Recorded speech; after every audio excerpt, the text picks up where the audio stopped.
was in Egypt land, let my people go. Oppressor had they could not stand, let my people go, so the God said go down. Здравствуйте, дорогие друзья! Шалом, шалом! Меня зовут Рина Бриллиант. Я приехала из Израиля, но сейчас живу в России. Я певица и актриса.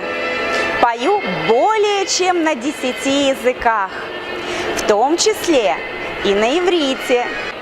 И Израиль – это очень многонациональная страна, очень приветливая и теплая. В Москве 24 апреля 2021 года состоится великолепный, грандиозный фестиваль «Голос Евразии». Очень интересный. Такого масштабного фестиваля давно не было в Москве. Приглашаю вас посетить этот великолепный, грандиозный конкурс, себя показать и на других посмотреть.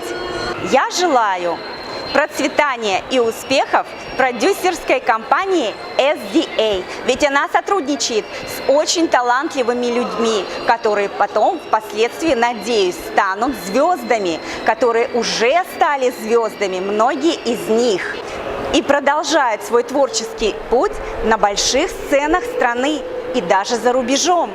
«Голос Евразии» очень разноплановый. Там будут и танцоры, и певцы, и музыканты, и дизайнеры. Он будет очень интересен для вас. To let my people go.